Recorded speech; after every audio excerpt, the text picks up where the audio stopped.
Hare Krishna, everyone. A very warm welcome to our session on Srimad Bhagavatam study.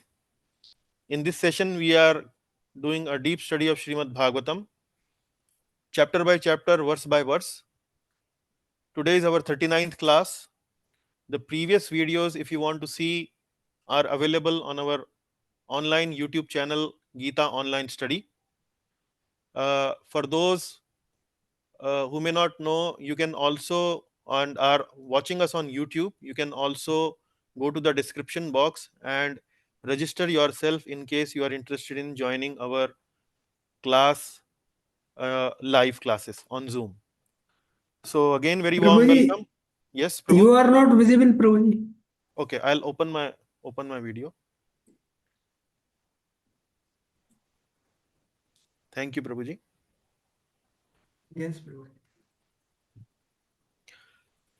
So the topic of the class today is from 15th chapter of first canto. Today we are going to cover up verses from 18th to 35. I hope the time of 1.5 hours allow us to cover this much today. The title of this 15th chapter is The Pandavas Retire Timely. We already started the discussion in the previous class and we will continue from there. So, in order to recite Mangalacharan prayers, I would like to welcome Vidya Mataji to recite the Mangalacharan prayers. Mataji, Thank you, Prabhuji. Hare Krishna.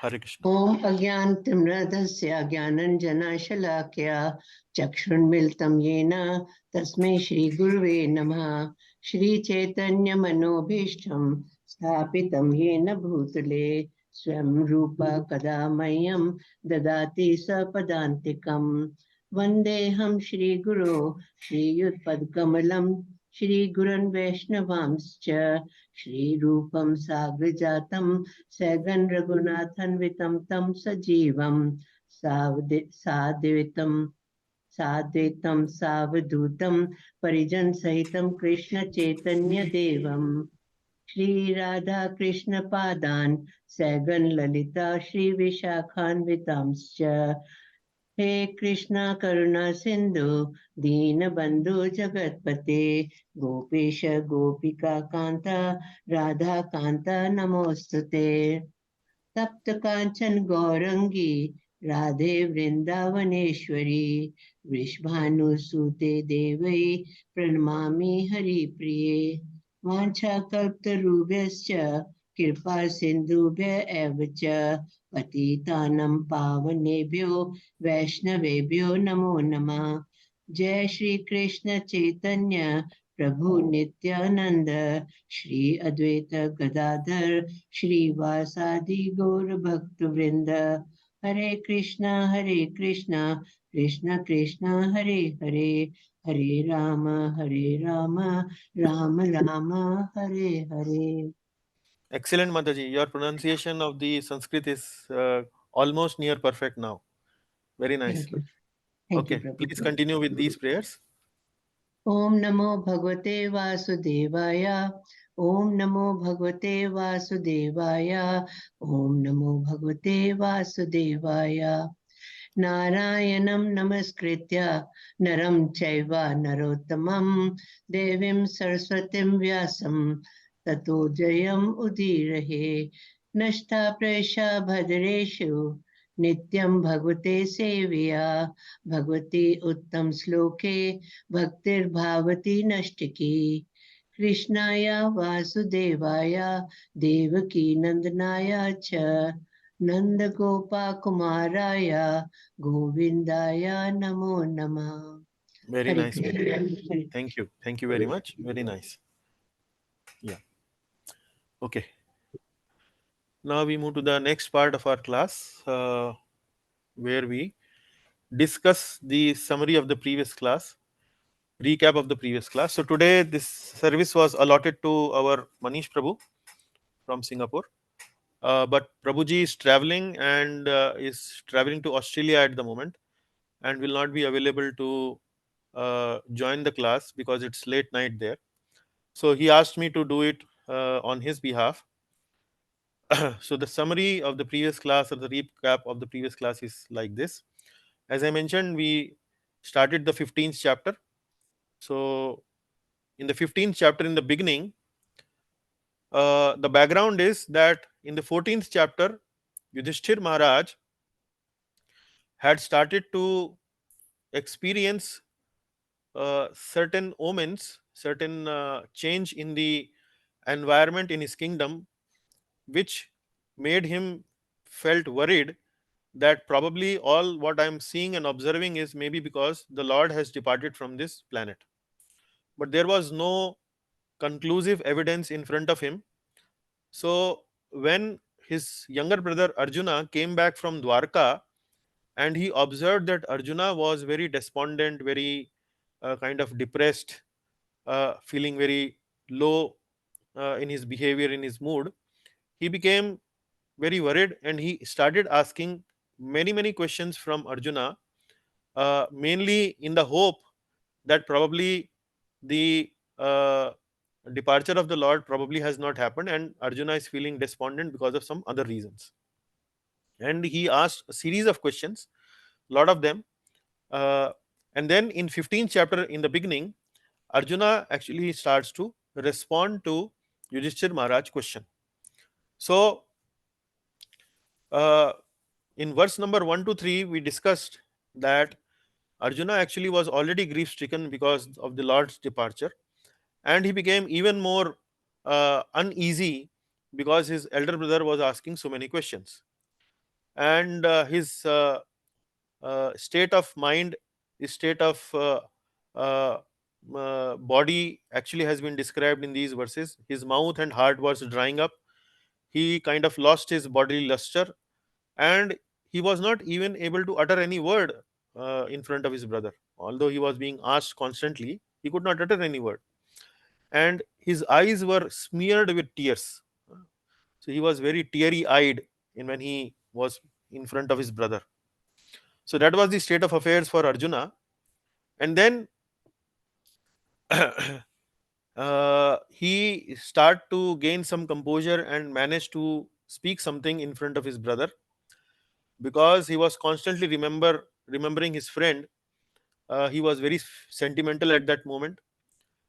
What he mentioned to his brother was that Lord Krishna actually has departed from the world, and then uh, because of that, as the Lord has departed, he also has lost all his powers.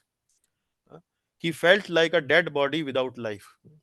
So dead body without life means here life actually is referring to Lord Krishna and dead body is referring to Arjuna. So without Krishna, Arjuna is feeling like motionless, helpless, enthusiasmless, like a dead body. So that was the feeling in his mind. Then he expresses a strong feeling of separation from Krishna. So, like it is very natural when we separate from a very dear person, from a dear friend, or someone who is very dear to our heart, we remember the activities that person has done for us. Out of emotion and sentiment, those memories actually come to our heart, come to our mind. Similarly, Arjuna also remembered uh, multiple stories, multiple events that he was related with together with Lord Krishna. So this is 7 to 17 is all those list of events, and in the previous class we had discussed these, explained you the verses. Not only explained you the verses, but also we tried to give you the background behind those verses. What were the stories? So previous class there were a lot of stories we had discussed. So one, he starts with verse 7 where he narrates or remembers, recalls that how he could win the hand of Draupadi in the Swayamvar, and that was mainly because of the help that he received from the Lord. Then in verse 8 he remembers conquering none other than the king of the heavens, Indradev. And why they had to go to King Indra? Because they wanted to fulfill Agni Dev's request, who wanted to devour the Khandava forest to satisfy the hunger. But Indra was coming in way. Then in that forest fire, few entities were saved, and one of those entities was Maya demon, Maya Danav.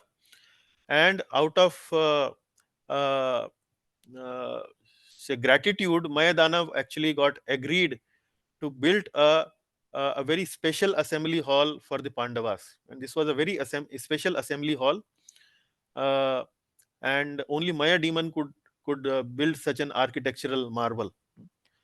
And why it happened? It only happened mainly because Lord Krishna invited Maya demon to do it for King Yudhishthir. Arjuna did not ask Maya demon for any favor, but uh, Lord Krishna actually, on behalf of the Pandavas, he wanted that something glorious should be built for King Yudhishthir when he was being incarnated, when he was being coronated as a king. Then uh, they managed to kill this a very powerful king Jarasandha, and in that wrestling match between Jarasandha and Bhimasena, Lord Krishna helped Bhimsen by giving him some vital clues how to kill Jarasandha. And then uh, it is mentioned that uh, Pandava's dearmost wife Draupadi was insulted in the assembly of Kurus. She was insulted very badly, and Lord Krishna, on seeing that incident, on experiencing that incident, actually made up his mind, decided that he will avenge this insult of Queen Draupadi by making the wives of the Kauravas also feel like Queen Draupadi. So, feel like Queen Draupadi here does not mean that they were also equally insulted, but when their husbands were killed, they also had to keep their hair open, like Queen Draupadi was dragged in the court by pulled through by Dushasan by her hair. Similarly, the hair of the other queens also were opened when the Kauravas died in the battle of Mahabharata. Also, there is a mention of that the Pandavas were helped in a very tricky and difficult situation when Durvasa Muni came to their place and requested them to feed him and all his several thousand disciples that came along with Durvasa Muni. But because of the intervention by Lord Krishna, Durvasa Muni actually left the scene when Lord Krishna actually tasted that small particle of food in the Akshay Patra which Draupadi brought to him. Durvasa Muni and all his disciples felt fully satisfied and fully there was no hunger remaining in them. So they actually left the place by themselves. So they were saved uh, by a probable curse that might have been come on their way through Durvasa Muni. Then uh, Lord Krishna helped Arjuna conquer Lord Shiva, and by that activity, Lord Shiva became very pleased with Arjuna and gave him uh, some very vital weapons which were very useful in the battle of Mahabharata. Arjuna could also go to heavenly planet in his present body. It is not possible to go to heavens in the body that we receive on the earth planet, but Arjuna was able to do it only because of the grace of the Lord. In heavens, even the demigods took shelter of Arjuna to kill a demon because Arjuna had this powerful bow called Gandiva, and demigods knew the power of Gandiva and they approached Arjuna. Although demigods are more powerful compared to humans, both in intelligence and in their power and etc. But here, because of Lord's blessings, Arjuna had that prowess that even demigods approached Arjuna to kill a demon. Then Lord Krishna assisted and guided Arjuna personally in the battle of Mahabharata as his chariot driver. So Parth Sarthi. Then uh, duration of life of Kaurava army was withdrawn. So Lord Krishna is like an antaryami. He knows everyone's heart. He's situated in everyone's heart. So he gave that kind of intelligence to his very invincible generals like Bhishma, Drona, Karna, etc.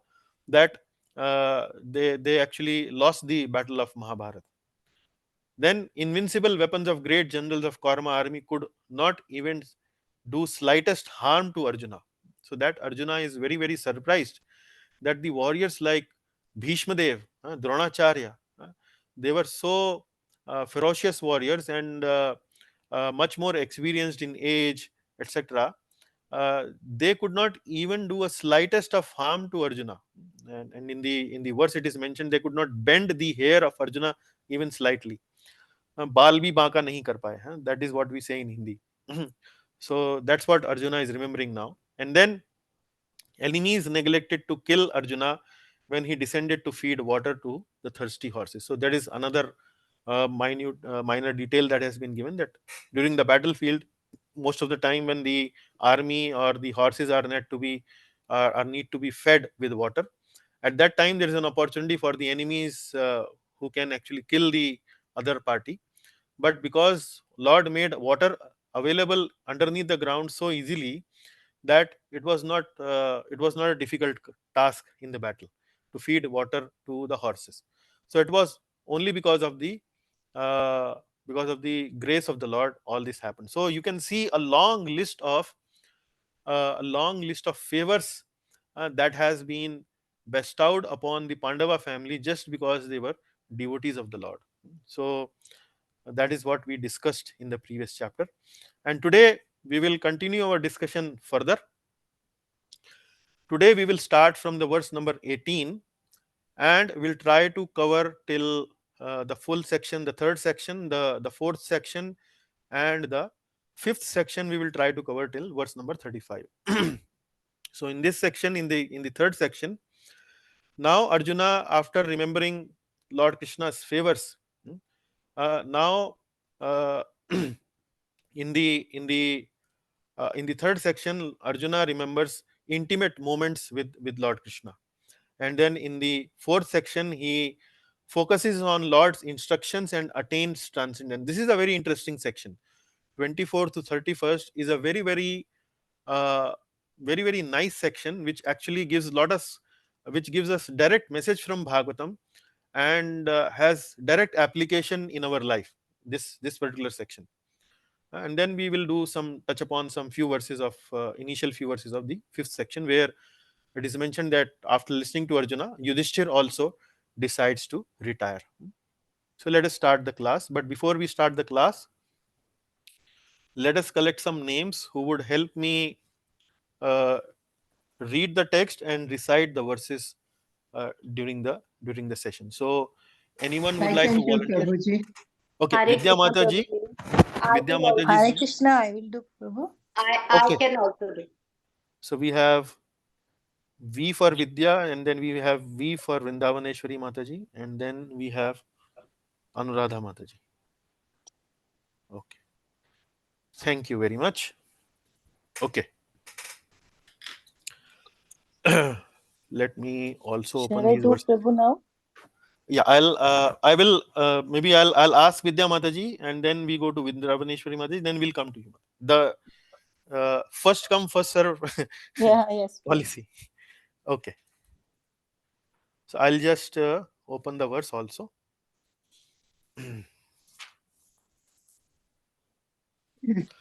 Okay, so now this chand, this meter, before we start reciting the verse, question to the class: which meter is this? Can you know? Can you count? Although the text is in Roman English, but I had given you a formula how to identify, how to count the syllables even when they are in English. So can you remember which verse is this? Which meter is this?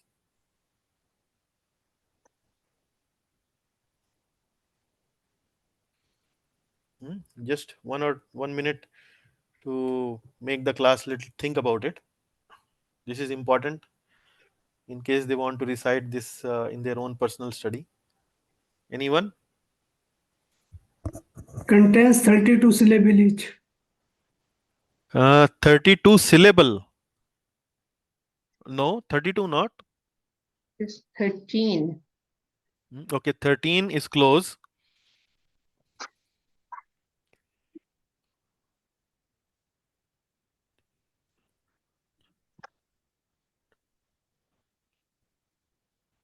I Is it counted 12 in those. syllables?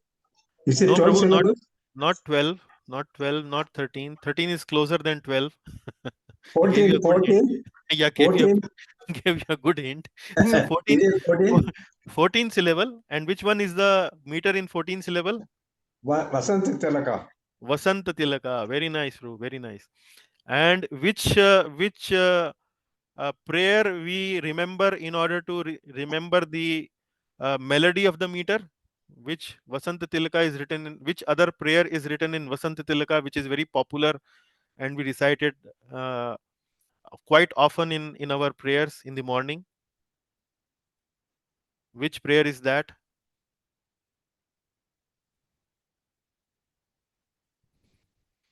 Brahma Samhita. So do you remember Brahma Samhita prayer, Prabhu? Jivan Prabhu, you are on mute. I don't remember, Prabhuji, but the only thing is, I mean, I have not the thing. Is it Srimad Bhagavatam 1, 2, 3? No, Srimad Bhagavatam 1 and 2 is 3 is Drut Vilambit that we discussed today. Today we have 1 and similar. 2 is Shardul Vikriditam. That is Yeah, 19 syllable. Shardul Vikriditam. Yeah. Now Vasanta But Tilaka, the prayer Brahma Samhita is written in Vasanta Tilaka verse, and that goes like this: Venu Kwanantam Aravinda Dalaya Taksham Barahavatam Samasitam Sundarangam. Like that. So this will be recited. This will be recited like that. This will be recited like that. So let me try it. Naramanyudar, Naramanyudar Ruchirasmita Shobhitani. Okay, like this. हाँ नरमान्युदार रुचिरस्मित शोभितानि हे पार्थ हे अर्जुन सखे कुरुनंदनेति संजल्पितानि नरदेव हृदि स्पृशानि स्मर्तुर्लुठन्ति हृदयं मम माधवस्य. So like this. So once, so this is the technique. First of all, identify the number of syllables. Now, how do you identify the number of syllables? You count the number of vowels. So count the Yes. number of vowels. How many are in the first line?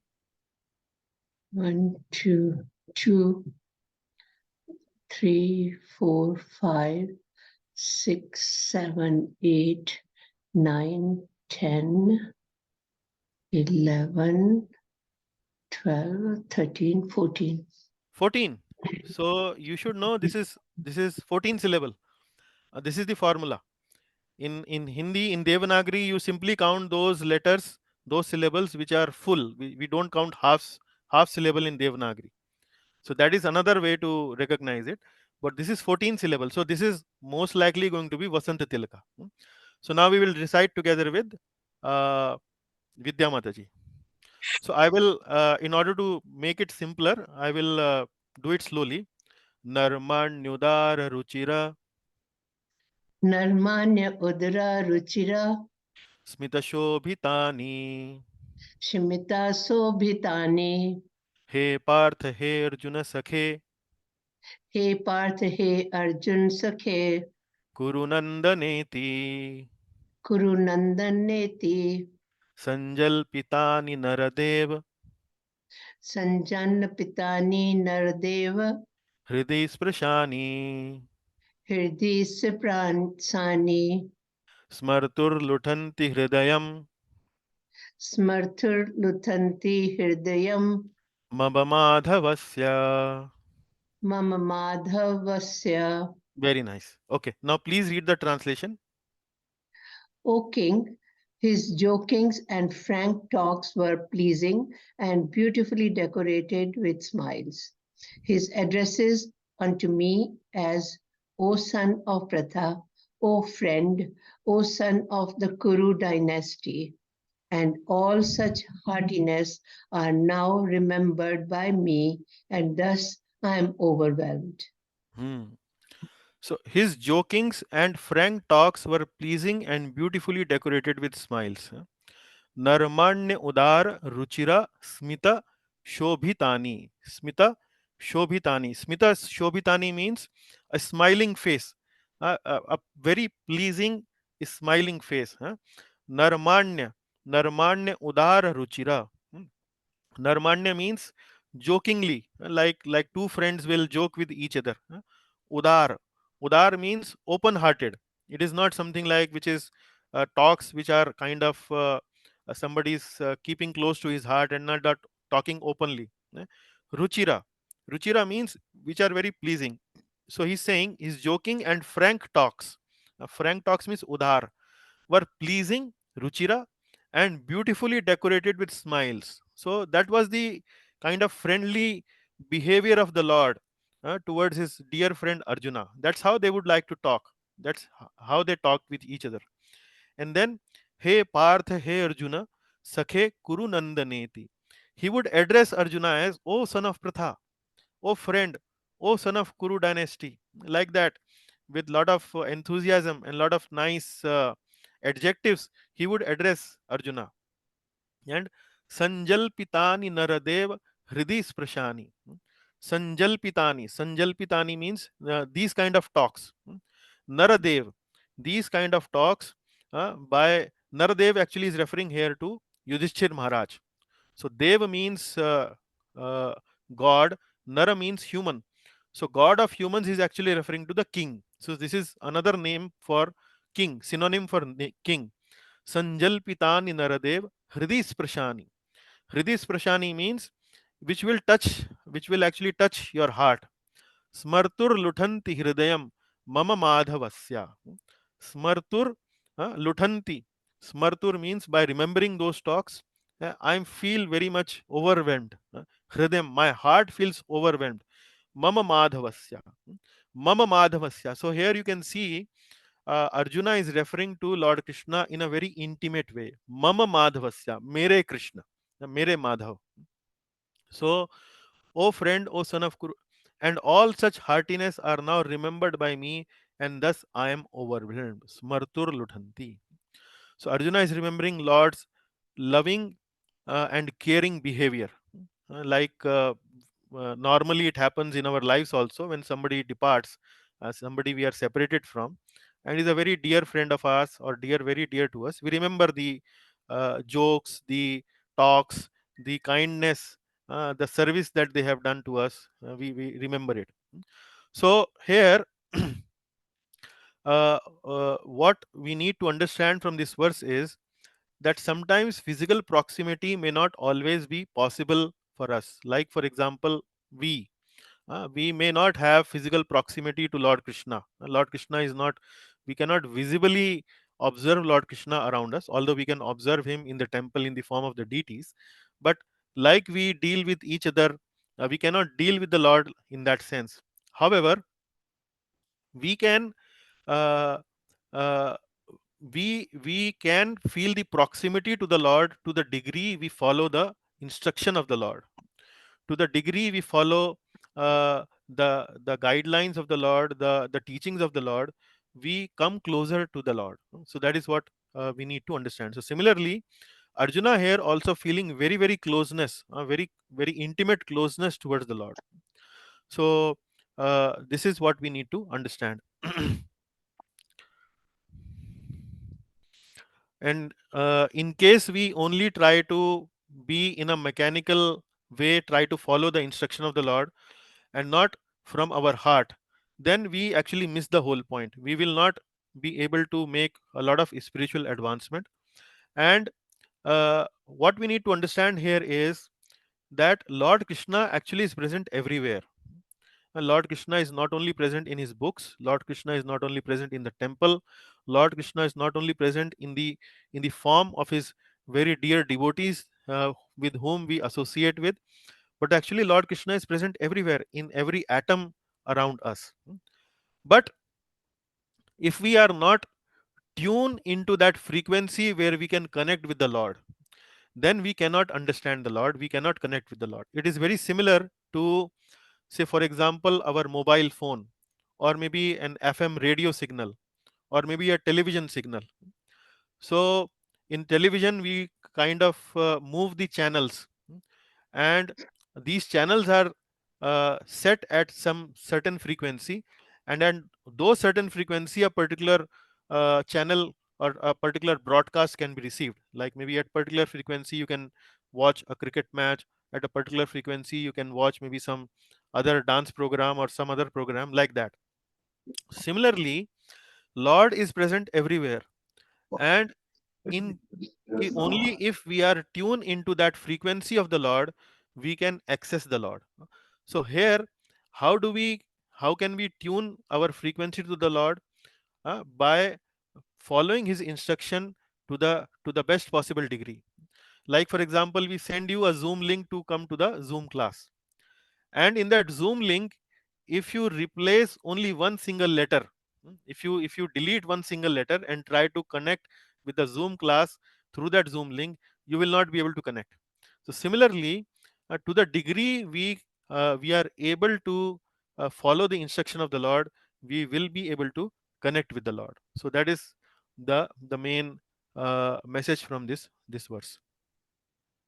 Okay, now we go to the 19th verse. So the 19th verse is also written in Vasanta Tilaka meter. And here Arjuna is further remembering the personal dealings with him. So Mataji, please be ready. I will recite in part. Shayyasana vikat. Saya Sanjantana Vikathan. Shayyasana vikat.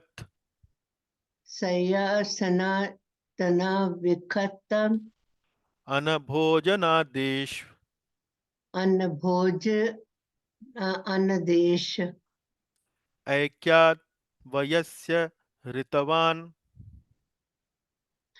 Aikyada Vaisava Ritavan. Iti vipralabdha. Iti Vipralabda. Sakhyu sakheva pitravat. Sakhyu Sakheva Pitarvat. Tanayasya sarvam. Tanayasya Sarvam. Sehe mahan mahitaya. Sehe Mahan Mahitaya. Kumate ragham me. Kumatar Agam Me. Very nice. Okay, please read the translation. Generally, both of us used to live, sleep, sit, and loiter together. And at the time of advertising oneself for acts of chivalry, sometimes if there were any irregularity, I used to reproach him by saying, "My friend, you are very truthful."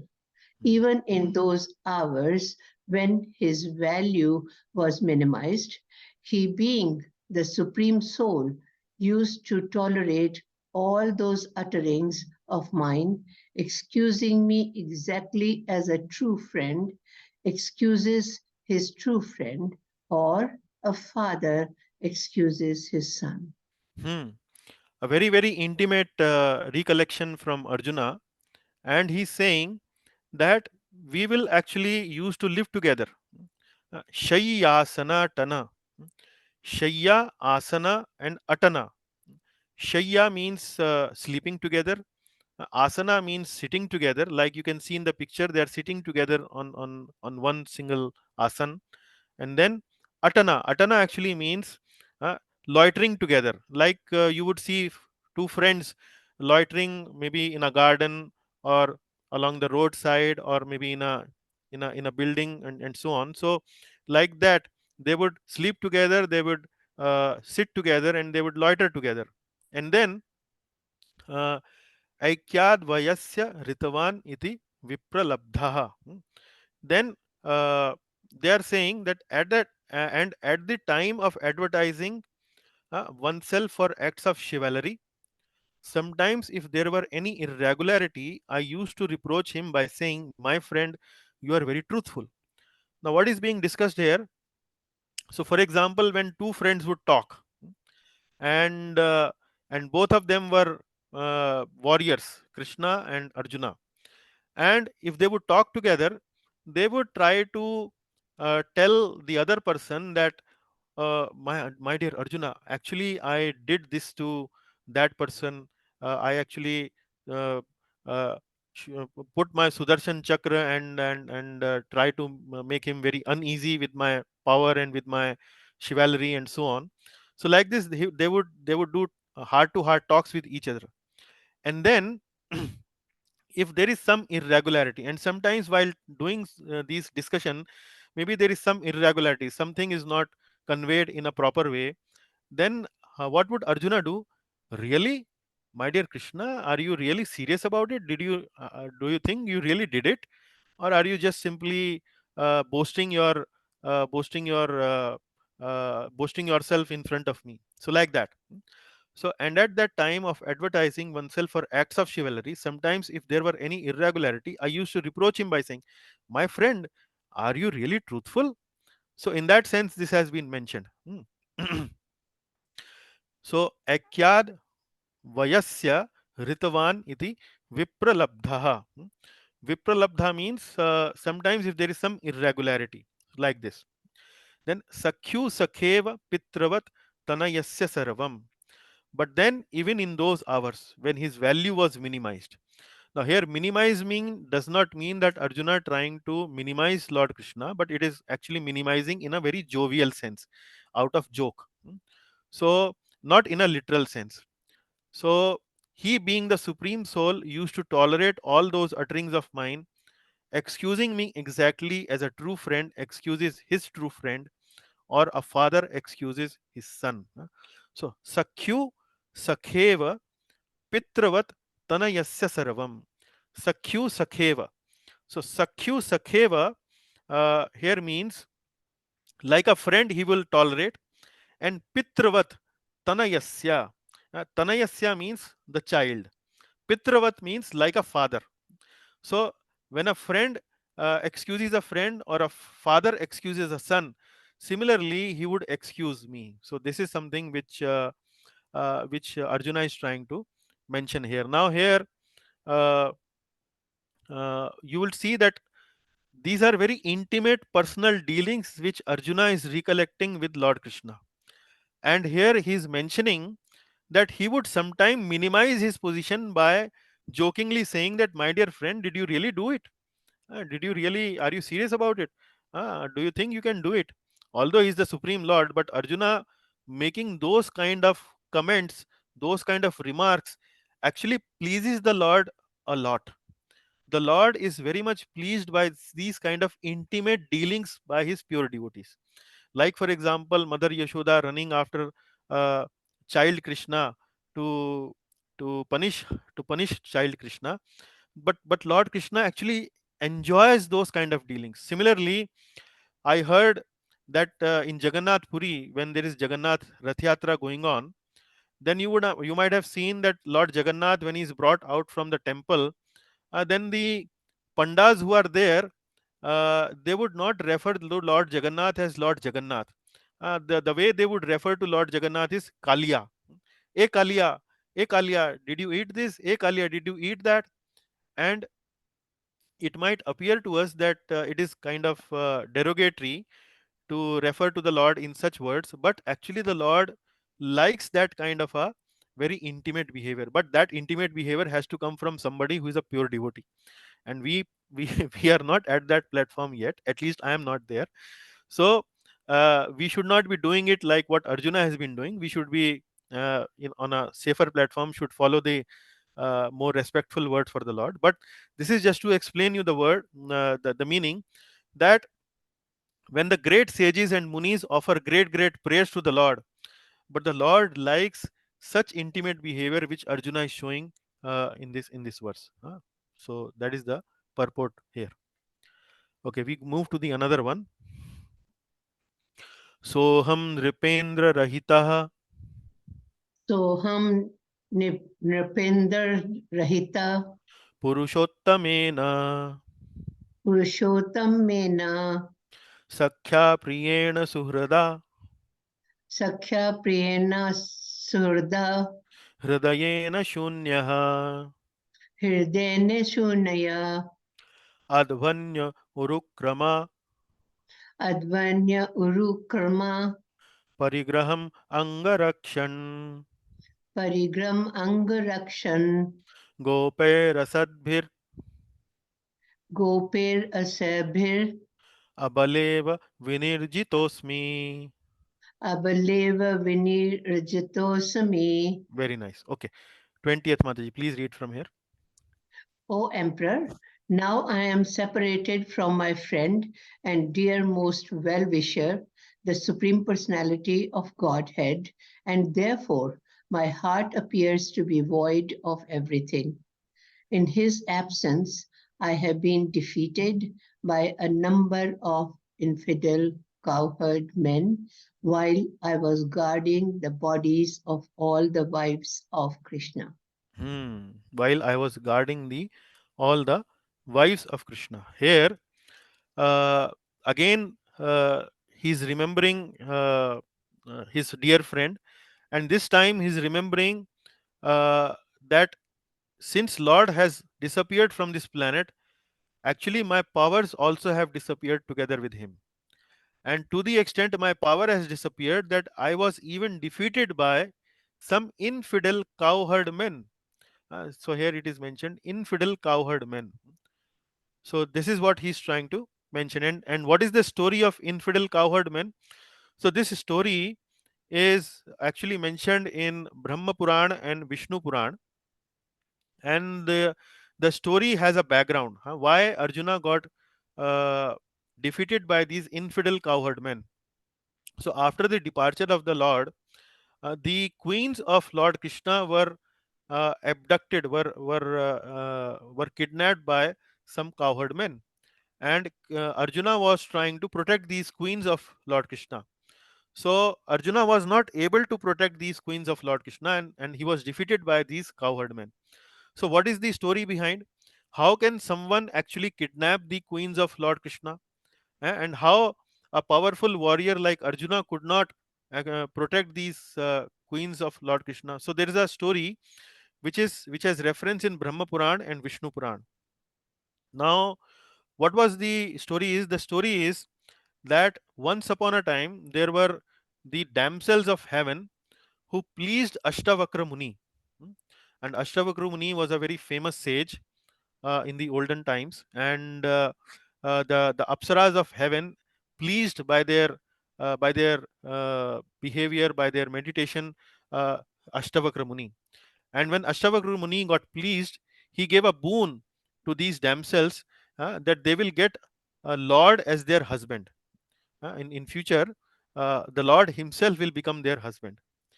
So the damsels were very pleased, but because this Ashtavakra Muni was bended in his body from 8 places, and the way he would walk was very awkward. So when Ashtavakra Muni was walking, the damsels, looking at his walk and his gait, they laughed at Ashtavakra Muni, and Ashtavakra Muni took offense of their behavior. They did not like He did not like the behavior of the damsels, and he cursed them.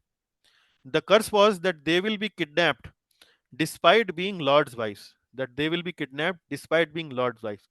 So damsels realized their mistake, and they once again corrected their behavior and once again pleased the Muni with their behavior. Again, they received a boon from the Muni that, uh, although you will be kidnapped, but you will be returned back to the Lord. So this is what happened when Arjuna tried to protect these wives of Lord Krishna, the queens of Lord Krishna. That because of the curse of these Ashtavakra Muni, he was the queens were kidnapped. These cowherd men could kidnap these queens, and Arjuna could not protect them. And there is another reason that we had given to you, that when the Lord takes the powers, then we have to leave with we have to forgive. We have to actually leave those powers that has been given to us by the Lord. So this is the whole little background of this Ashtavakra Muni story, and this is what is being mentioned in this verse, that in his absence I have been defeated by a number of infidel cowherd men while I was guarding the bodies of all the wives of Krishna. So we move to the next one, 21st. Tadvai dhanusta ishavaha Tadvai dhanasata ishava Saratho hayaste. saratho hyaste Soham rathi nrapatayo. soham rati nirpatayo Yat anamanti. yat anamanti Sarvam kshanena tadabhut. sarvam shanen tad abhud Asad ishariktam. asad ishriktam Bhasman hutam kuhaka. vasam hutam kuhuka Radham ivoptam ushyam. radham ivopatam ushyam. Yes, Mataji. Thank you very much. Then read the translation now. I have the very same Gandhiva bow, the same arrows, the same chariot drawn by the same horses, and I use them as the same Arjuna to whom all the kings offered their due respects.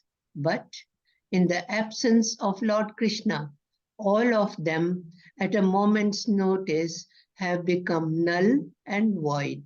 It is exactly like offering clarified butter on ashes, accumulating money with a magic wand, or sowing seeds on barren land.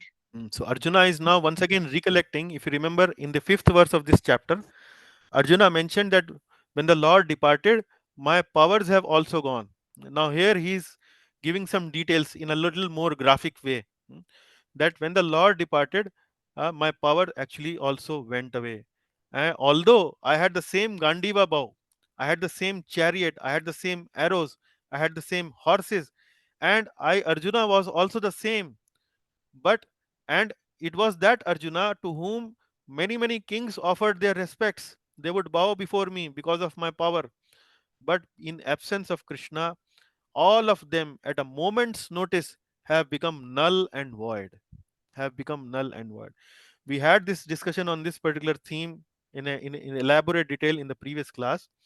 So the whole point again, what Arjuna is trying to repeat here is, or the lesson for us is, that all our powers are only because of the Lord's mercy. These are all God given powers that we are able to enjoy. If I'm able to speak at the moment, it is mainly because the Lord has sanctioned me to speak. If you are able to hear on the far end, on the other end, and able to understand the meaning of what I'm saying, it is only because of the Lord's mercy. So we need to understand it. Uh, so everything, even a small, we are able to sit together on his chair. You are able to sit on in your place. It is only because the Lord has given us this power. So the moment the Lord decides to withdraw these powers, they will be taken away. So Prabhupada writes a very powerful statement in the beginning of the purport. He's saying that if we have taken loan, uh, if we have taken loan, we should not feel proud that we have become very rich. We should not be feeling very proud on the money that has been taken as a borrowing from someone. So we may take maybe crores of rupees from someone and may feel that okay, we are crorepati or we are arabpati. That is something not our money. Similarly, if we are very intelligent, we are very beautiful, we are very handsome, we are very powerful, we are in a very powerful situation in society, it is only because of the grace of the Lord we are in that situation. The moment Lord decide to takes it away from us, we will be feeling something very similar like Arjuna is feeling at the moment, that the Lord has taken these powers from me and it has become null and void. So he's not kind of complaining in the sense, but he's trying to explaining in the way that it is recognizing and acknowledging that these powers are all coming to me from Lord Krishna. And in order to explain this, he gives some very nice analogies. He's saying that I became something like offering clarified butter on ashes. So in Havan, in Yagya, we offer ghee. uh, so when we offer ghee in the fire, in the Agni, there is some use to it. But when we offer ghee on ashes, what happens? Nothing happens. So something similar is happening with Arjuna. Nothing is happening. Although he's the same person, he's the same ghee, but his power has gone away. So it is something like pouring ghee on ashes. Similarly, he give another analogy: accumulating money with a magic wand. So if you have a magic wand, if you have a stick, and you want to accumulate money, you want to create money with a magic wand, it is not possible. Similarly, another one is sowing seeds on a barren land. Uh, so he became like Arjuna became like a barren land. Or he was trying to use his Gandiva bow, he was trying to use his horses, but he could not do anything. And then Prabhupada also gives few analogies in his purport. He's saying that like a powerhouse supplies electricity to many cities. So the cities, if they start to think that this electricity is actually ours, it is coming to us because it is ours, but they forget that actually the original source for the electricity is the powerhouse situated somewhere far in the country. So, and then analogy of parents, Prabhupada has given that parents sometimes allow the children to play. The children are playing because the parents have allowed them to play. When the parents take that independence from the children, the children cannot do anything. Like what happens in the house, the child is playing on video games. It is only because the internet connection is available in the house, and internet connection has come from where? The father has funded for internet connection. He has organized the installation of the gadget for internet connection, and the father decides to switch off the internet connection, takes the modem and keeps in his locker. The child cannot do anything. So similarly, the power to us are given by the Lord, and we should not feel proud about it. Rather, we should feel grateful about it, and out of gratitude, we should offer our services, our power, our talents, our capabilities in the service of the Lord. Okay, Mataji. Now there is no more verse. Please read from here. O king, since you have asked me about our friends and relatives in the city of Dwarka, I will inform you that all of them were cursed by Brahmanas, and as a result, they all became intoxicated with wine made of purified rice and fought among themselves with sticks, not even recognizing one another. Now, all but 4 or 5 of them are dead and gone. Hmm. So here there is a minor correction. It is putrefied rice. Putrefied rice Yeah, actually yeah, means rice made of rice which has been rotten. So yeah, in Hindi we call it सड़े हुए चावल से बनाई हुई शराब. So yeah. the wine made of putrefied rice and fought among themselves with sticks. So there is a we had been discussing this topic since previous chapters, that the Yadus, who were the close family members of Lord Krishna, who had come together with the Lord when the Lord incarnated on this earth planet 5000 years ago. He did not came alone. He came together with his associates, and these associates also took birth in the families of Yadavas. And this is what being mentioned here, that uh, Arjuna is now responding to Yudhishthir Maharaj's question that you were asking me about Yadus. What happened to the family members of Lord Krishna? How are they doing? What happened to them? So let me tell you, my dear brother, that because of the curse by a Brahmana, as a result, they all became intoxicated with wine made of putrefied rice and fought among themselves with sticks, and not even recognizing one another like that. Now, here, after reading this description, one might wonder, we have studied in our previous classes that these Yadavas, these family members of Krishna, were great devotees. They could not live even for a single moment without Lord Krishna. And we saw in the chapter when Lord Krishna returns to Dwarka how these Yaduvamshis, how these family members actually greeted Lord Krishna with lot of pomp and show, with lot of heartfelt welcome they had offered to the Lord. So, what really happened to these family members of Lord Krishna, that they fought with each other, and what to speak of fighting with each other, they actually became intoxicated with the wine. So intoxication, fighting with each other, and not only fighting with each other, rather killing each other, killing each other. Then how do we understand all these things? So this is what the explanation that has been offered by the various acharyas. So in the family of Lord Krishna, those whom we call them as Yadus, there were two categories of people. One, Yadus were the eternal associates of Lord Krishna who actually lived with Lord Krishna in the spiritual Dwarka, in the spiritual world. So this was one class of family members, Yadu Vanshis, and the other class of Yadu Vanshis were mainly the demigods. So together, when Lord Krishna came, the many demigods were also instructed to appear, to take birth in the families of Yaduvamshis, and these demigods also had come in the families of Yaduvamshis. So there were two people. So the Yaduvamshis, who were the eternal associates of the Lord, are the pure devotees. And then the other family members, which are demigods appearing in the family of Yaduvamshis, they are not pure devotees. They are actually favorable to the Lord, but they are not pure devotees of the Lord. So those who were not the pure devotees of the Lord, actually they became intoxicated with wine, and they fought among themselves with sticks, uh, and then they killed each other. Now this was something which was the arrangement of the Lord, how the Lord arranged their arrival.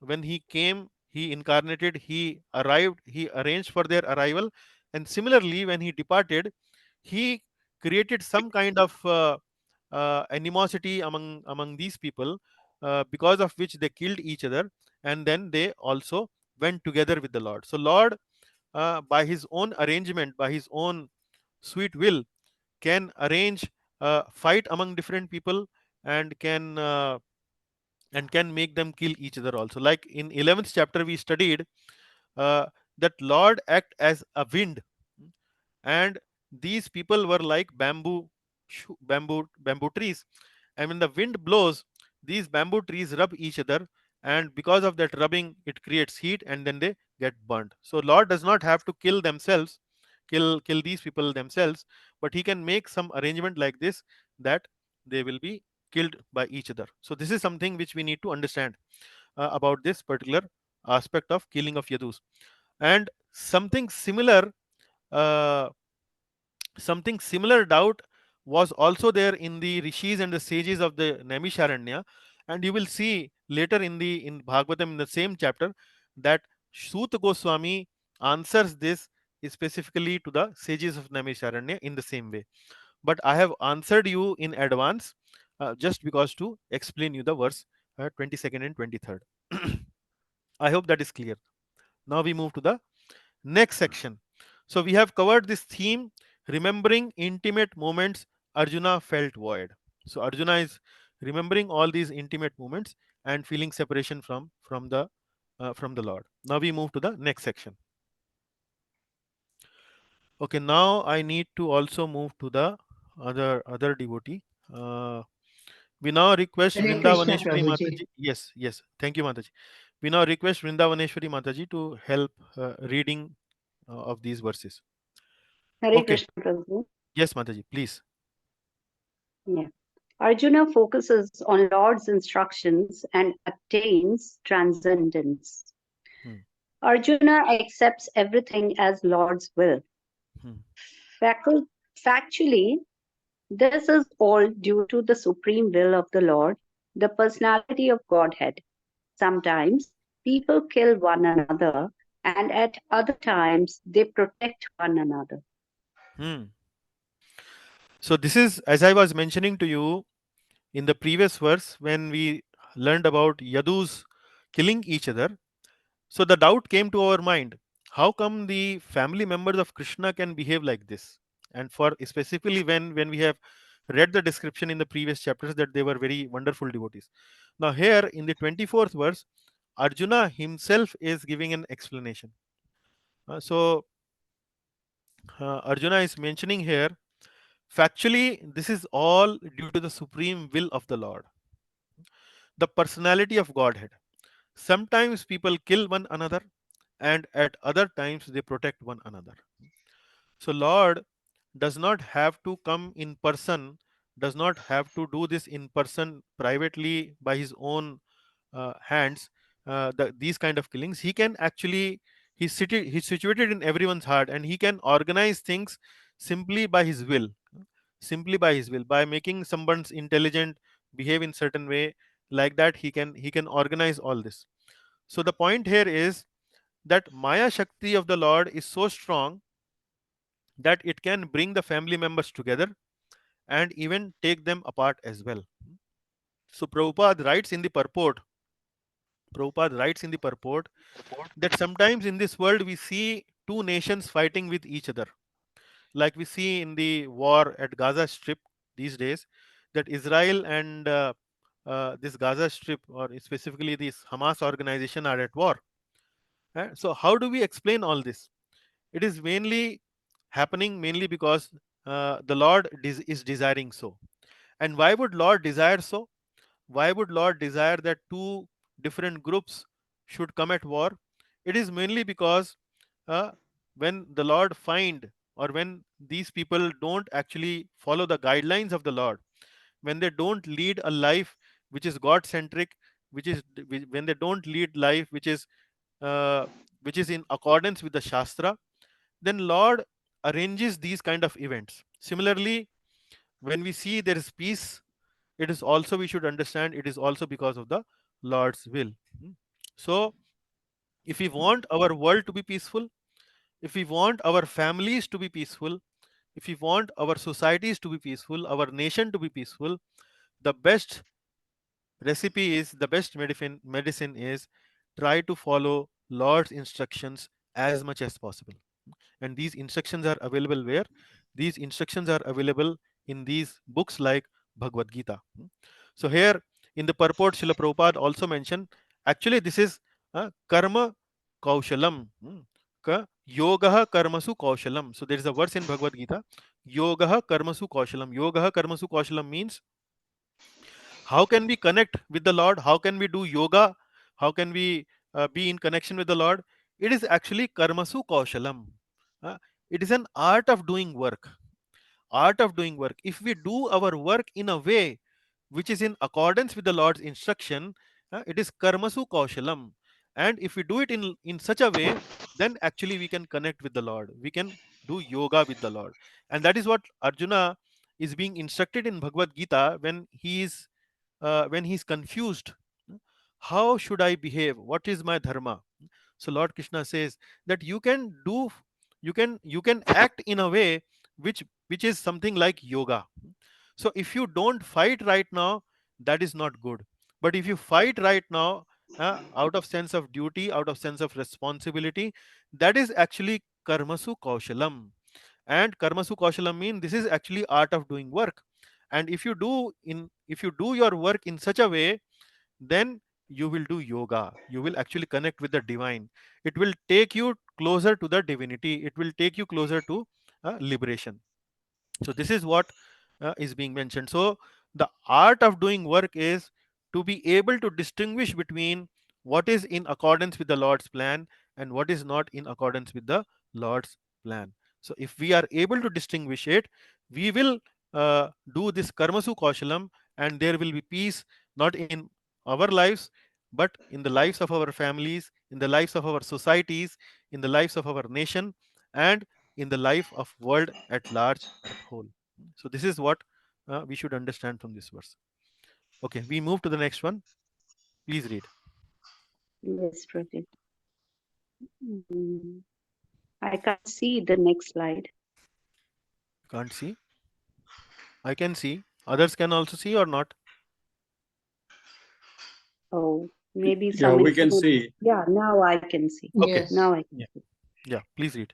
In, as in the ocean, the bigger and stronger aquatics swallow up the smaller and weaker ones, so also the Supreme Personality of Godhead, to lighten the burden of the earth, has engaged the stronger Yadu to kill the weaker, and the bigger Yadu to kill the smaller. Hmm. So another interesting verse. So he's here. Arjuna is once again giving one analogy that as in the ocean there are bigger, stronger aquatics swallowing up the smaller and weaker ones. So बड़ी मछली छोटी मछली को खा जाती है, like we study or we hear commonly in our lives. So the Supreme Personality of Godhead, to lighten the burden of earth, has engaged the stronger Yadu to kill the weaker, and the bigger Yadu to kill the smaller. So now, as I was mentioning to you, that these Yadus were the family members of Krishna, and what does it mean by lightening the burden of the earth? So were these really burden on the earth? Actually, they were not burden on the earth; they were actually ornaments on the earth. So the devotees and the close associates, internal associates of the Lord are not never a burden. They are actually ornaments on the earth. Ornaments on the earth means uh, like when a lady decorates her body with ornaments, even the ornament is very heavy, the lady does not feel the burden of that ornament. Similarly are these pure devotees and pure associates of the Lord, who when they come together with the Lord, they are never burden on the earth.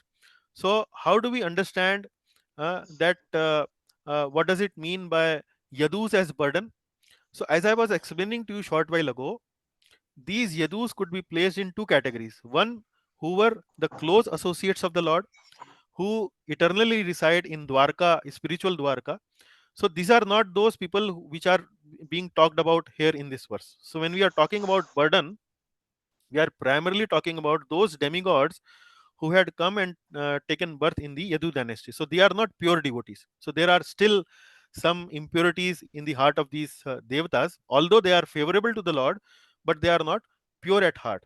So reason for calling Yadus as burden means that one reason that acharyas have given is that some of these Yadus had become whimsical. Whimsical means they started to think that we are Yadus and we are close associate of Lord Krishna, who is the supreme personality of Godhead, and we have a connection with Krishna, and uh, they in so that they don't have this kind of a feeling or the feeling of entitlement, that when Lord Krishna will depart, they start behaving like uh, uh, God, or they may start claiming some kind of a godhood. So Lord Krishna arranged in such a way that they become inimical towards each other, and then they fight with each other, and then they kill each other. So this is one reason why Yadus are called as burden, and why Lord Krishna decided to wipe them out from the planet as burden. Then uh, uh, uh, then the for other Yadus means other Yadus means those who are the pure associates of the Lord. So they might be called as burden because they might feel intense and deep separation from Lord Krishna when they depart. So they were also arranged to be removed from the planet Earth, and they went away to the Lord's abode without any fighting or killing. So this is the second reason which has been mentioned, that why the Yadus has been called as burden. So like this, we have to understand this verse. And then there are some minor learnings also through this pastime, that intoxication is not good. When somebody gets intoxicated, he loses its intelligence, and when they loses their intelligence, they can behave in very different ways. So this is what in this verse. And then another point given in the purport by Srila Prabhupada on this verse is that we see in this verse there is an analogy given: the bigger and the stronger aquatic swallow up the smaller and weaker one. And we see this phenomena happening in our world all the time. One which is more powerful wants to become even more powerful, and he does not or she does not hesitate to become more powerful at the cost of weaker people, weaker sections of the society. So Prabhupada writes in the purport from where this tendency is coming from. So Prabhupada is explaining that this tendency is coming from uh, the feeling that the living entity, when they come to the material world, they want to lord it over the world. They actually want to become the master of the world. So from that original tendency, this feeling comes where the bigger one want to swallow the smaller one and to become even more bigger. So root cause of this thinking is lord it over material creation. And if we see this inequality in the world around, it is mainly because of this tendency in the living entity. So these are some philosophical points that Srila Prabhupada has covered in these verses. Okay, Mataji. Now we have a small verse to recite. This meter is Anushtup, so not a difficult one to recite. देश कालार्थ युक्तानि देशकालार्थयुक्तानि हृत्ता हृत्तापोप शमानि च रिक्तापपोष रिक्ता हृत्तापोप हृत्तापोप शमानि च रिक्तापपोषशमानि च हृत्तापोप शमानि च रिक्तापोपशमानि च हरन्ति स्मरतश्चित्तम् हरन्ति स्मरतश्चित्तम् गोविन्दाभिहितानि मे. गोविन्दाभीतानि मे. Yes, please read from here. Now, I am attracted to those instructions imparted to me by the personality of Godhead, Govinda, because they are impregnated with instructions for, for relieving the burning heart in all circumstances of time and space. Now, this is a very important verse, and this is, I would say, the highlight of the class today, which we should all take away when we sign up for the class. So here, now I am attracted to those instructions imparted to me by the personality of Godhead. So he is referring to which instruction? Actually, he is referring to the instructions that the Lord gave him some time ago on the battlefield of Kurukshetra, and this is referring to the Gita's instructions. So now, what he is referring to Gita's instruction?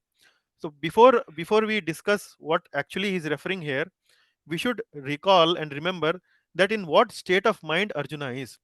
Arjuna actually is at the moment overwhelmed with emotions. He's kind of has lost his composure, has kind of become dysfunctional, uh, and he's kind of not feeling very comfortable at the moment, not feeling very much collected, calm, and so on.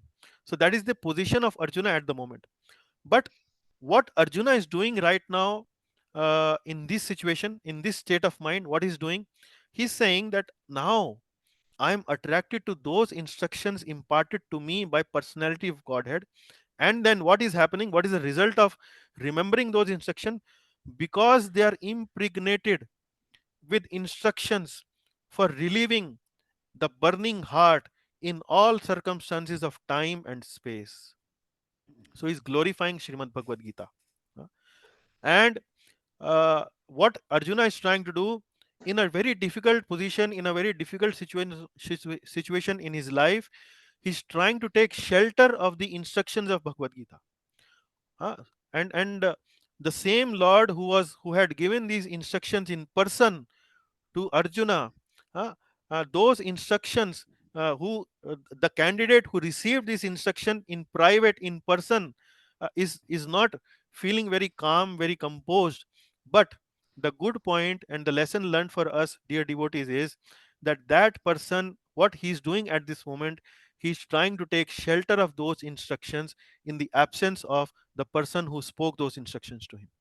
So we are not, we living entities are not fortunate enough to receive these instructions from the Lord in private, in person. But from this example, uh, uh, from this situation of Arjuna, we can understand that in case in our life we become morose, we feel failed, we feel dejected, we feel low, we feel depressed. What are we supposed to do? And what is the medicine we are supposed to do in order to overcome that kind of a emotional state or state of mind? And that is what is being mentioned here. Arjuna says that they were impregnated with instruction for relieving the burning heart in all circumstances of time and space. In all circumstances of time and space. Now, if you read the purport by Srila Prabhupada, so Prabhupada has given a very, very brilliant purport uh, to this particular verse. And why I'm saying brilliant?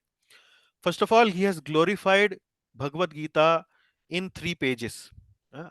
So I will mention some of those points. Uh, what is being mentioned by Prabhupada here is that the Gita's message is eternal and for whole of humanity.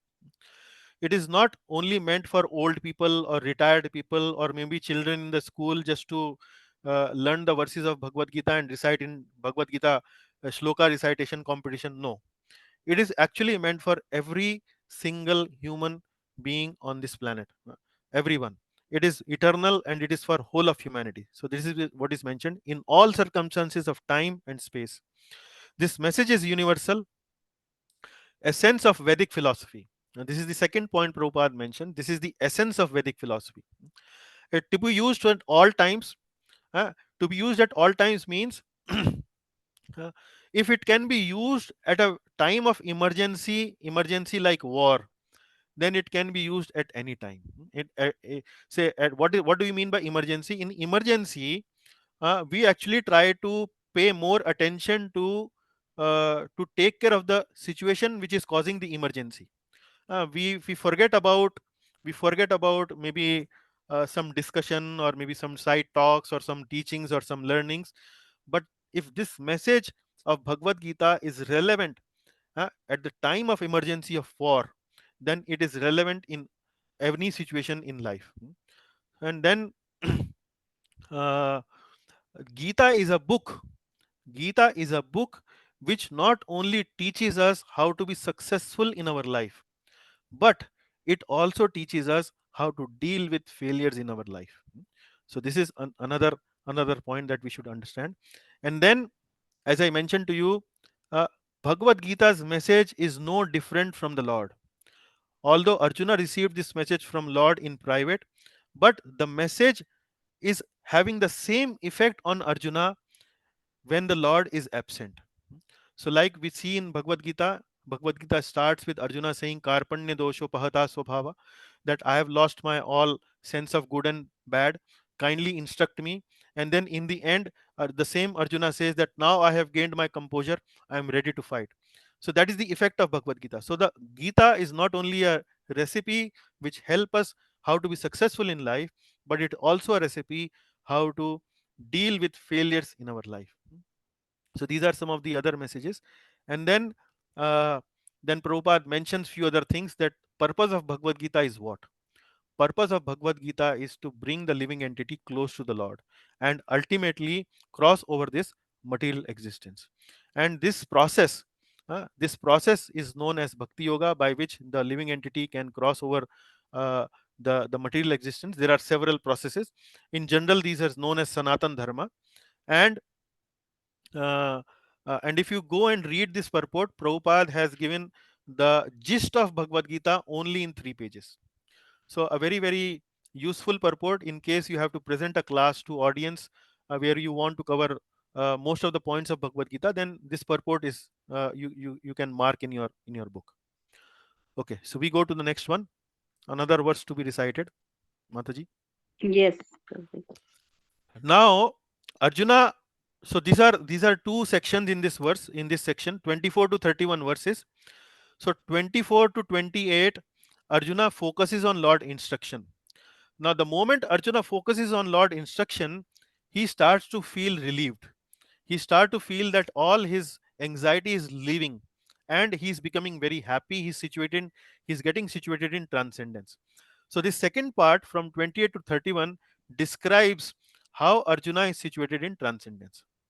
So, Suta Uvacha Sut uvacha evam chintayato jishno evam chintayato jashno Krishna pada saroruham Krishnapadasaroruham सौहार्देन अतिगाढ़ेन सौहार्देनातिगाढेन शान्तासीद्वि मलामति. शान्तासीद्वि विमलामति. Yes, okay, please read. Sutta, Sutta Goswami said, thus being deeply absorbed in thinking of the instructions of the Lord, which were imparted in the great intimacy of friendship, and in thinking of his lotus feet, Arjuna's mind became pacified and free from all material contaminations. Hmm.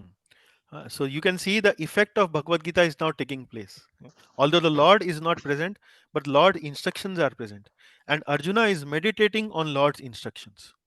So the moment he starts to meditate on Lord instructions, the instructions were working in the same way as if the Lord was personally present before him. Now, I would like to mention here a brief thing, that this is something based on this philosophy only we have started our shloka memorization classes, like in Srimad Bhagavatam we have it, and I have this inspiration or desire to start for Srimad Bhagavad Gita also, if you all kindly allow me. So the point is, the reason is, when we simply read these Sanskrit verses, when we simply meditate upon the meaning of these verses, we don't have to read large purports. Simply just try to go deeper into the meaning of these verses. Simply try to spend maybe 5 minutes, 10 minutes of these verses. You will see the effect. You will notice the effect. This is something which is very, very real. You can experience it. So, something like that, Arjuna's mind became pacified and free from all material contamination.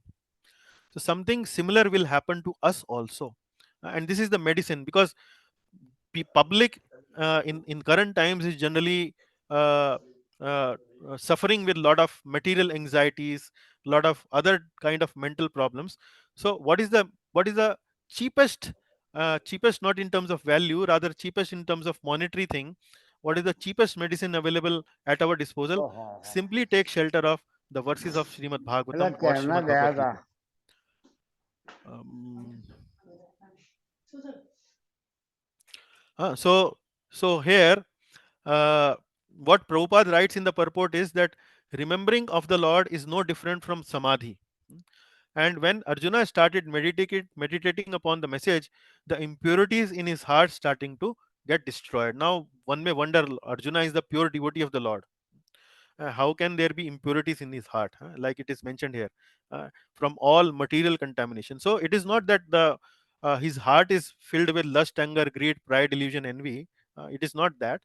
But here, what we want to mention here is that Arjuna, for the time being, momentarily has been overwhelmed with emotions, and these emotions actually are connected with Krishna only. So they are spiritual emotion, but externally it appears that he has become dysfunctional, he has become carried away, he has actually lost his composure and so on. So this is, in that spirit it is being mentioned here, not that uh, Arjuna is filled with lust, anger, greed and so on. So uh, uh, so everything connected with the Lord's name, Lord's form, Lord's Leela, his devotees are non-different from the Lord himself.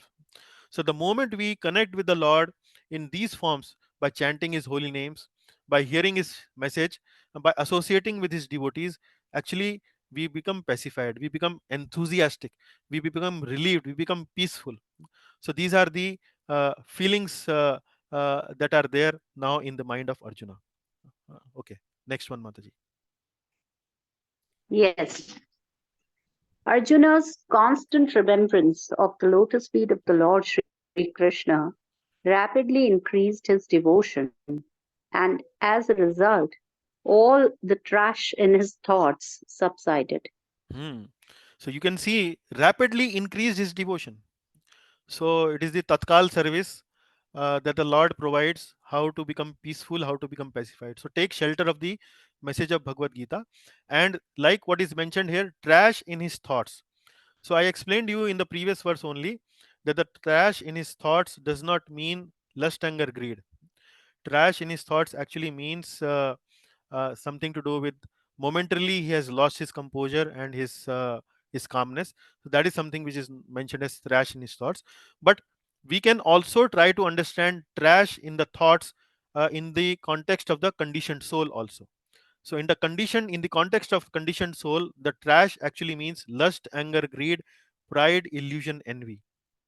And these thoughts, these emotions impedes our spiritual progress. And the best way to remove these trash from our thought is to uh, constantly remember the Lord's message, constantly chant the holy name of the Lord, take association of the Lord's devotees and so on. So uh, as soon as we tune our consciousness to the frequency of the Lord's message, of the Lord's consciousness, we immediately become purified, we immediately become pacified. Next one, Mataji.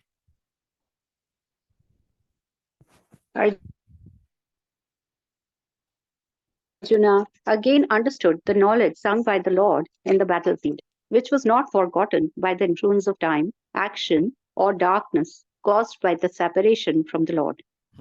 So it may appear, because the Arjuna was behaving in such a way, that it may externally appear to someone that Arjuna forgot the message of Bhagavad Gita, uh, uh, because of the influence of time. Because Kurukshetra message was given some time ago, some time has passed, and the time has effect of destroying something. So the time may even destroy the understanding of the message also. So Arjuna probably might have forgotten the message because of the influence of time, or maybe because of some of the actions of the Lord.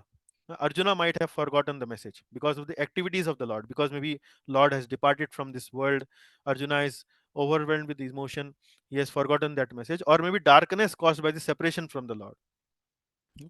So Arjuna, probably it might appear that the Arjuna might have forgotten this message because of these reasons. But uh, even if we have forgotten this message, but once again, if we revise this message in our consciousness, it will have the same effect.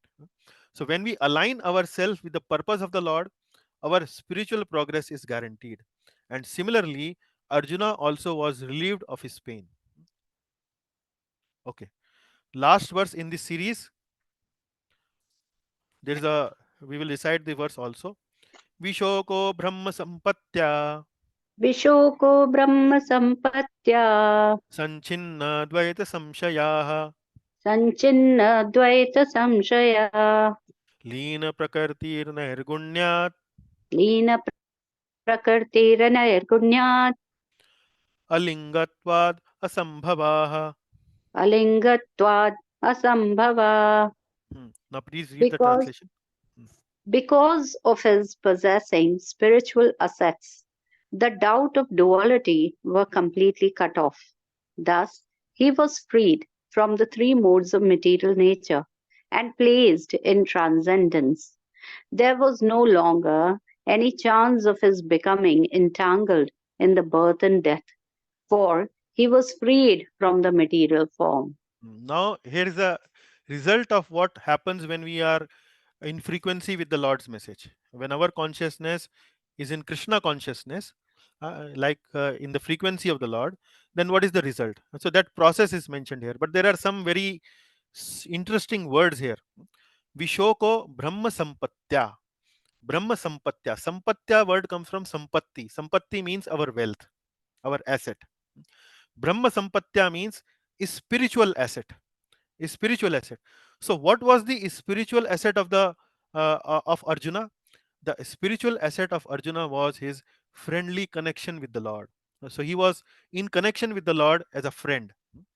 So similarly, we can also tune in our connection with the Lord as a servant, as a das, like we put our names, Keshav Gopal Das, or Jivan Radha Govinda Das, or Vrindavaneshwari Devi Dasi.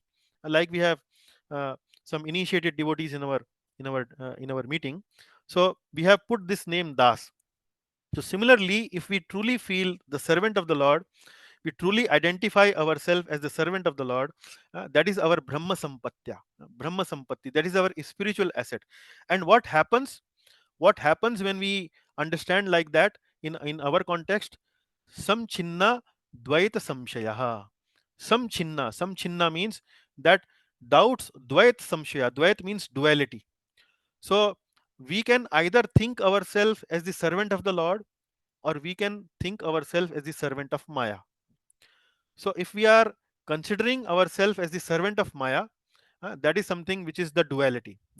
And then what happens when we are in Brahma Sampatti? Then our Dvait Samshaya are gone. Our understanding that we are this body, and our understanding that we are servant of Maya, those kind of understandings are Samchinna. Samchinna means they are destroyed, they are gone. And then what happens? Leena Prakartir Nairgunyad. Nairgunyad means above the modes of material nature. And we are situated in a prakriti which is Nairgunyat, we are situated in a spiritual consciousness. And then Alingatvad Asambhavaha. Alingatvad Asambhava means then we become free from any material designation, and we our path for liberation actually becomes uh, clear. So a very similar verse comes in Bhagavad Gita where Lord says, "Manmana bhav mad bhakto madhyaji mam namaskuru mame vaishyasi satyam te pratijane priyosi me." So manmana bhav mad bhakto. In your mind, actually meditate upon me, become my devotee. So this is what is Brahma Sampatya. This is what Arjuna is doing. He's actually meditating upon the Lord, meditating upon his message. And what is the effect happening? Madhyaji mam namaskuru mame vaishyasi satyam te pratijani priyosi me. You will come back to me. Yeah. Alingatvad asambhava. Alingatvad asambhava means become freed from the entanglement of birth and death and become free from the material form. So this is the effect. Now we invite Anuradha Mataji. Mataji, you will have also have opportunity to read few verses. Hare Please Krishna, read yes, Mataji Prabhu. from here. We now Yes. moving to the next section. The previous section is complete. In the previous section, Arjuna remembers, meditates upon the Lord's message, and the effect of that Lord message, meditating upon Lord's messages, he's freed from the pain and he's situated in a transcendental platform. Now, Yudhishthir Maharaj is listening to all this, and then Yudhishthir Maharaj also has an effect on his consciousness. What he hears from Arjuna. Let us see what Yudhishthir Maharaj thinks. Please read. Yes, Prabhu. Hare Krishna, Prabhu. Yudhishthira retires. Upon hearing of Lord Krishna's returning to his abode and upon understanding the end of the Yadu dynasty's earthly manifestation, Maharaja Yudhishthira decided to go back home, back to Godhead. So Yudhishthir Maharaj, similarly, like Arjuna was meditating on the instruction of Bhagavad Gita, he also starts to meditate upon the same instruction. In case of Yudhishthir Maharaj, he already had this hint from Narad Muni. In the previous chapter, we read this. He already had this hint from Narad Muni that Lord Krishna has departed and uh, he has completed his project. Now you should also start to consider retiring from this planet. So he already had given this hint to Yudhishthir Maharaj. Now he had now get a clear indication what he is supposed to do. Arjuna is there in front of him. He is clearly telling him that Lord has departed. Now Yudhishthir Maharaj, recollecting from what he heard from Narad Muni, he also meditates on the instruction of Bhagavad Gita and uh, and then decided to go back to home, go back to Godhead. So he also starts to uh, plan to leave along with the Lord. This is 32nd verse. Okay, 33rd. Yes, Prabhu. Kunti, after overhearing Arjuna's telling of the end of the Yadu dynasty and disappearance of Lord Krishna, engaged in the devotional service of the transcendental personality of Godhead with full attention and thus gained release from the course of material existence. Yeah, so Kunti Devi also came to know what Arjuna is explaining, and she also understand that now what she's supposed to do. So it is mentioned here, engaged in the devotional service of the transcendental personality of Godhead with full attention, with even more seriousness. He was already a very serious devotee, but even more seriousness she starts to engage in the devotional service and thus gained release from the course of material existence. So the lesson learned for us is, if we also want to get released from the course of material existence, the only visa for available for us is the pure devotional service of the Lord. We cannot go to the spiritual world by the spaceships like Sputnik or Chandrayaan or anything like that.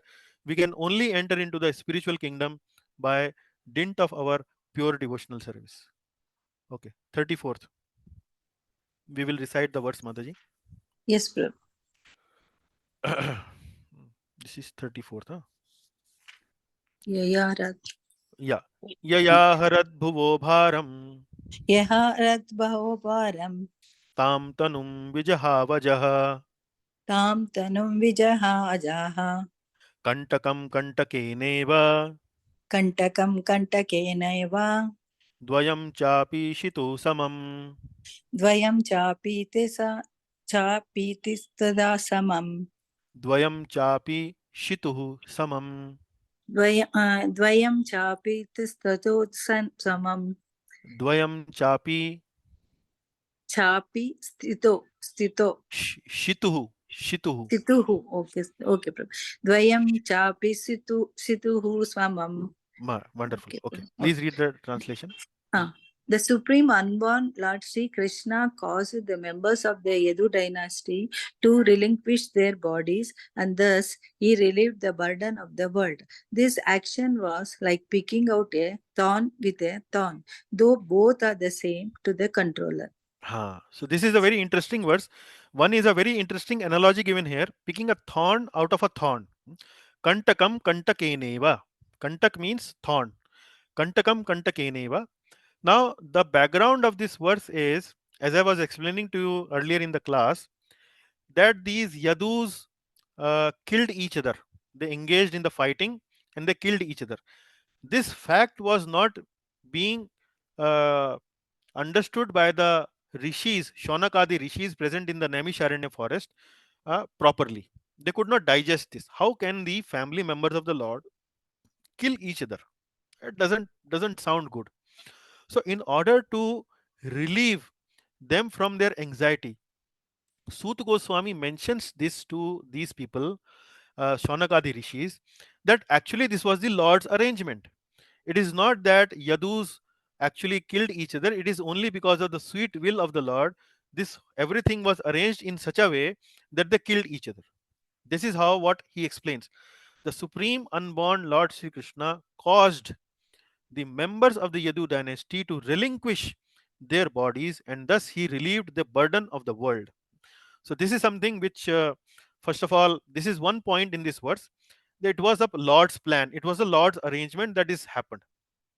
Then the second point is, this action was like picking out a thorn with a thorn, though both are the same to the controller. Now, this is a very, very interesting analogy. Picking a thorn with a thorn. Now, there are two thorns mentioned here. One thorn, which is probably got stuck somewhere in our body, and the other thorn is used to take out that thorn. So, these are two thorns.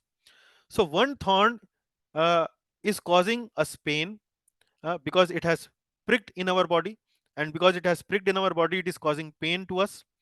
But the other thorn is doing something good, which is relieving us of our pain by taking out the other thorn. Now, what is this first thorn and the second thorn? So, the first thorn is the asuras, is the demons, and the second thorn are the devatas. Now, what are these devatas doing here? These devatas have taken birth in the family of the Yadukul in order to serve, in order to assist the Lord in relieving the burden of the earth, which are the asuras. So, what were the asuras? Kamsa, and there were so many other asuras who were relieved from the planet Earth. So, when Prithvi Devi went to the Lord to plead him for relieving the Earth planet from the burden, so these were the asuras that she was referring to. So, these asuras are like the thorn. They have pricked in the body of the Lord and causing pain to the Lord. Now the Lord is taking the other thorn, which are the devatas, which are favorable to the Lord, to take out this thorn, to take out this thorn, uh, and then uh, and then taking both together with him to the spiritual world. So the devatas uh, also got relieved. They were relieved from this planet Earth by that infighting arrangement that the Lord created, and the asuras were relieved from the earth because the Lord arranged to kill all these asuras. So this is a very, very interesting analogy. Kantakam kantakenaiva. Dvayam chapi shituhu samam. So both were equal. Both were equal in the sense that both actually got the liberation ultimately. Because one was killed by the Lord, they got liberation. The other assisted the Lord, they also got a good destination. So that is what it is. So let us move to the final verse of the day today. Yatha matsyadi rupani Yata matyadi rupani dhatte jahyad yatha nata datte jayadyata nata bhubharaha shapito yena bhubharav shapito yena jahu taccha kalevaram.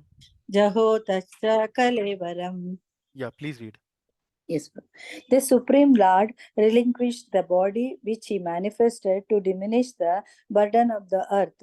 Just like a magician, he relinquishes one body to accept different ones, like the fish incarnation and others.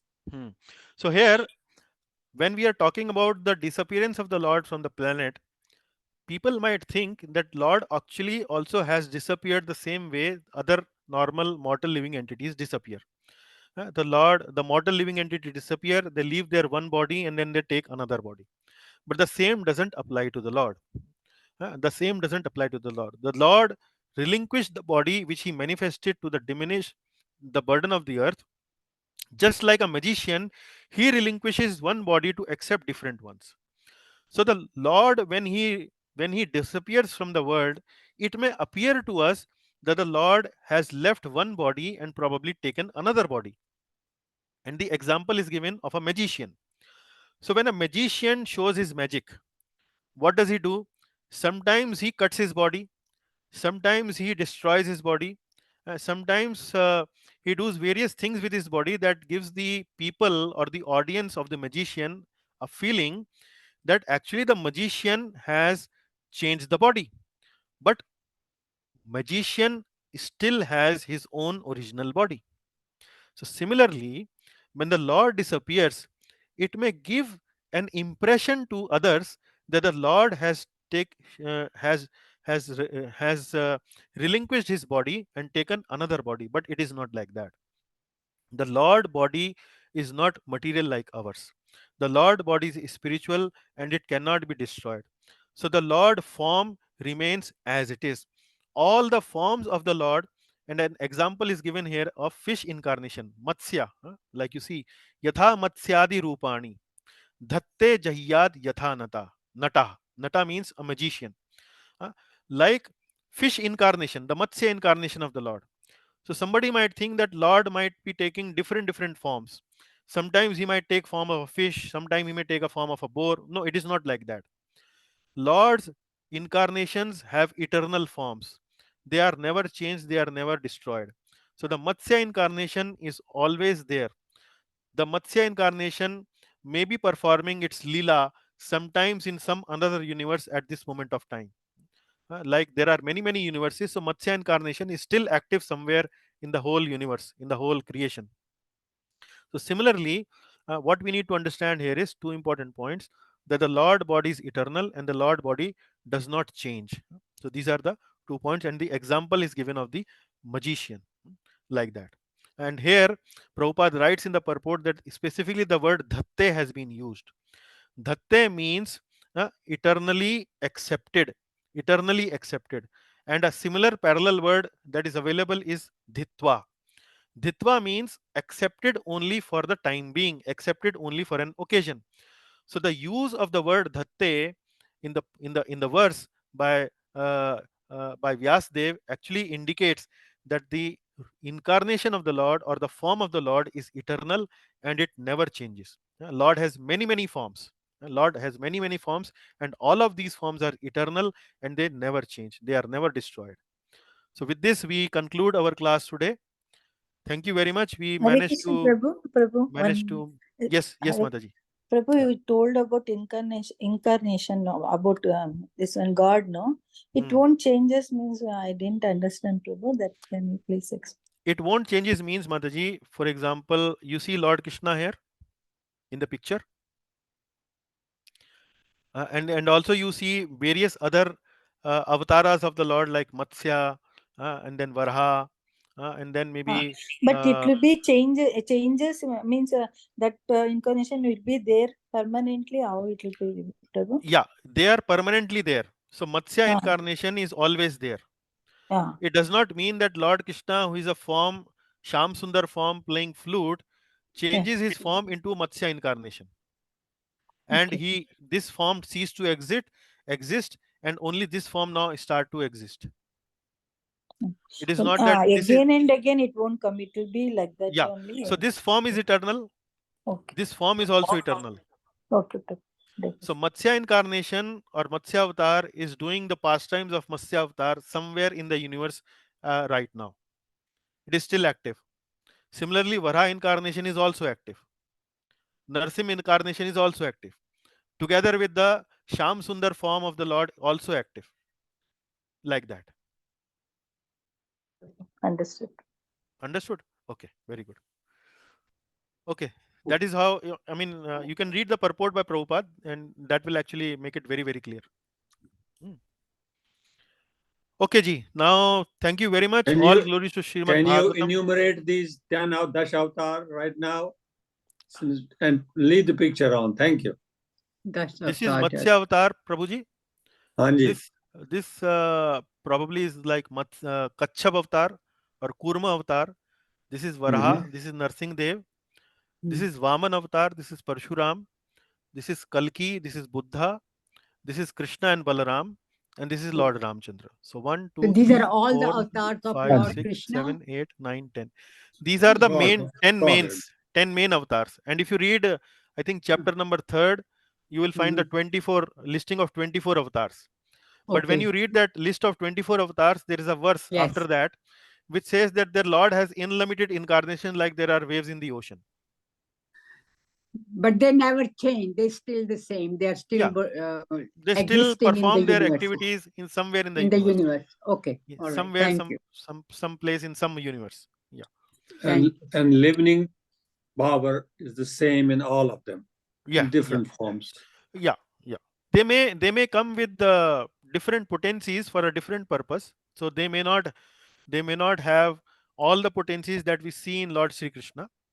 They may be gifted, or they may be uh, endowed with specific powers to perform that lila, like we have seen in the 3rd chapter, where all this we have discussed.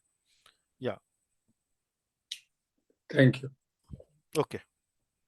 So there we also discussed about Shaktyavesh avatar, and like Lord Buddha is a Shaktyavesh avatar.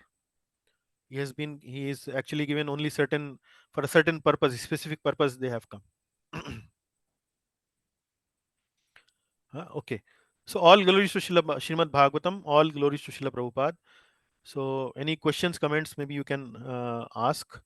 For next class, Mangala Charan is by Anupama Mataji. I hope she's there, probably, or maybe have left. And then summary by Jivan Radha Govind Prabhu. Hare Krishna. Okay. Yes, Prabhuji. Dandavat. Dandavadji. Excellent as always. So Gita is useful to us not only in success, in failure as well. Yeah. Most important take away home. Yeah. And, so if we read Bhagavad Gita in success, when we are in a good composure, when we are calm, then we will be able to draw out its message, remember its message when we are in failure. Otherwise, when the failure comes, we lose sight of what is good and bad. We lose sight of, we lose the battle, inner battle, even to open that book. But if we continue to read it when we are in success, then remembering Bhagavad Gita in failure will be much more available to us, useful, and that message will be still available to us. Otherwise, we will forget. Otherwise, if we don't read in success, only in failure, because when the failure will come, we probably will not have the energy even to lift that book. Yeah. And the other thing I learned today is, in absence of physical form of Lord, the book itself is a guide to us. Yeah, it is no different than the Lord. No different than the Lord. If we look at it in that spirit, and as I mentioned to you, you can experience it in your own way. Just try to meditate for 10-15 minutes. Open 1 or 2 shlokas of Bhagavad Gita. Just try to memorize it, remember them. Try to meditate upon their message. You will feel very nice. I'm not saying that always, but the chances of feeling transcendence or transing to feel the presence of the Lord or the grace of the Lord will very much improve. I experienced many, rather all the time. So this is what we are trying to do This is what we are Ji. trying to do in our shloka memorization classes. Ji Guruji. That memorize the shloka, spend time with the shloka. Not only Ji spend Guruji. time, actually try to meditate upon the individual words of the shloka. Try Ji to Guruji. recollect them in your mind. Try Ji to Guruji. sing them when you are alone, when you are Ji maybe Guruji. going in your car on a drive, or maybe you are walking on a street alone. You may like Ji when Guruji. you sing Bollywood songs, you can sing a shloka from Bhagavad Gita or shloka from Srimad Bhagavatam. So like that. Ji Guruji. Very true, Guruji. Guruji, if you have a permission, can I Yes. talk few words about Muni Ashtavakar? Yeah, please go ahead. I mean, others, it's already a little over time, so please be brief, I would say. Okay, next time. Yeah. Next, I can be. Yeah, Muni Ashtavakar has been the son of Janak's Raj Purohit. Yeah. And when he was in the womb of the mother, his father came back from the, Janak's meeting, Raja Janak, and he was telling his wife that how much Raja Janak got happy with me, and he gave me so many gifts. So Muni Ashtavakar from inside the womb said, Ponga Pandit, दूसरों को बेवकूफ बनाते हो, कुछ अपने लिए भी रख लो, कुछ खुद भी फॉलो करो. तो he got angry कि अभी ये माँ के गर्भ में है, तब मेरी आलोचना कर रहा है, he is doing my criticism to me.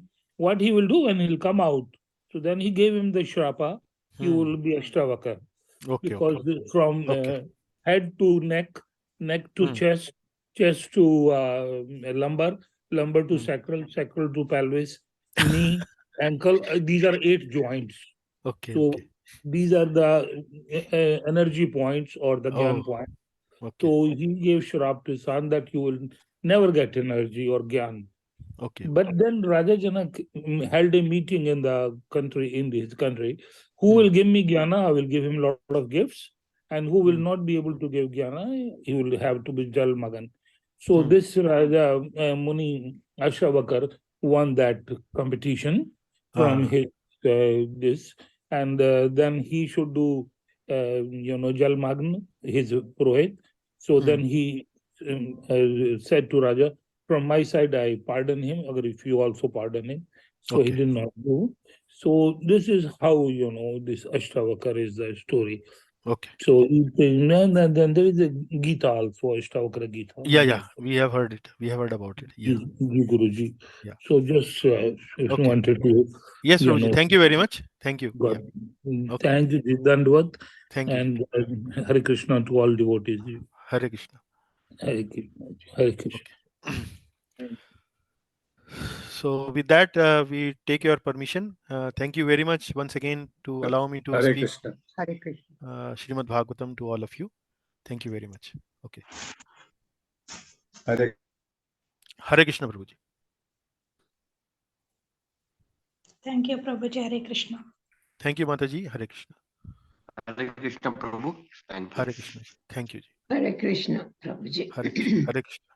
Hare Krishna, Prabhu. Hare Krishna, Mataji.